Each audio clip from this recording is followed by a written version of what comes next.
guys, welcome back to the channel. We are currently doing a mini-series on the Turkey Day feast, and this week we will do a pecan pie. So first, let's start with the crust. We will need 2 cups of all-purpose flour, 2 tablespoons of sugar, and 1 teaspoon of salt. After mixing all of the dry stuff, add 2 sticks of frozen butter and grate it into the dry stuff. You will end up with a texture of wet sand just like this. And now for the wet stuff, we can use only ice cold water, but if you want to add a little bit of personality to your dough, you can add half water and half rum. And of course, we will need to taste it to see if it's not poisonous. I think it's good. You need to add the wet stuff into the dry stuff very gradually so you don't end up with a very wet dough. It goes a lot with the filling. Stop adding liquid when the dough can hold by itself just like this. Now that we have achieved the desired texture, it's time to form the dough. And remember, we are not doing fresh pasta, so don't overwork the dough.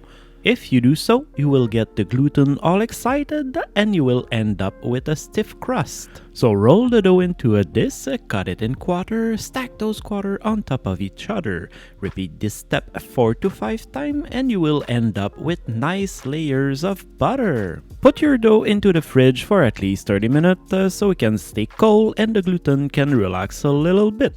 Flour your work surface and roll that dough into a nice round circle about 1 inch larger than the vessel of your choice. Roll the dough around your rolling pin so it will be easier to transport it into the plate. And it's very important to tuck the dough in the bottom and not to stretch it. And put the dough back into the fridge for at least 30 minutes so it can stay cold and relax a little bit while we are working on our filling. In a medium saucepan, add 1.5 cups of heavy cooking cream, 1 cup of brown sugar, 1/4 cup of all-purpose flour. Let's talk about a maple syrup. The difference in the grade of maple syrup are their color and taste. Syrup made from sap collected early in the season add a lighter color, while syrup made later in the season, when the weather is warmer, is darker. The darker the syrup, the stronger the flavor. So the lighter maple syrup grade are highly recommended for drizzle over waffle, pancake, or ice cream. The dark grade of maple syrup is a little more flavorful and work well when cooking and baking. And the very darker grade of maple syrup is even stronger in flavor and is best used for recipes that require heavy maple flavor. So dark grade it is for this recipe. Put 1/4 cup of dark maple syrup and 1 teaspoon of vanilla extract. Come on, get out. Mix everything together and prepare 1 cup of pecan roughly chopped. Remove the sauce from the heat and we will add those pecan into it when it cools down.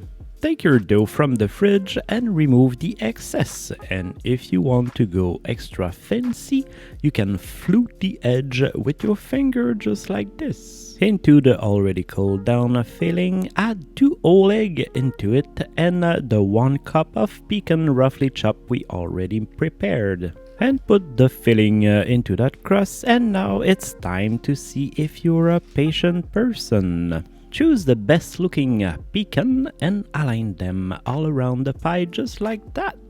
That's the kind of detail that will bring your pie to it look good to it's beautiful.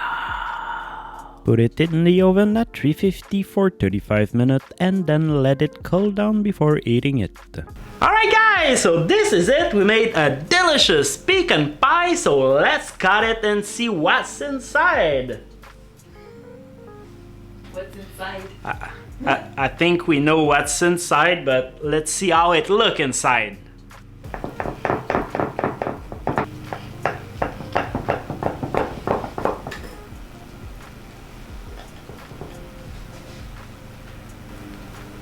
This is my favorite moment. Let's taste it.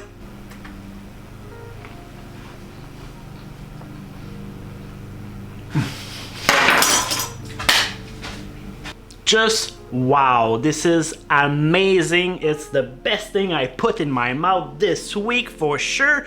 I hope you guys will make this at home, and if you enjoy this episode, please leave a like. It makes a huge difference for the channel, and see you in the next episode. Mm.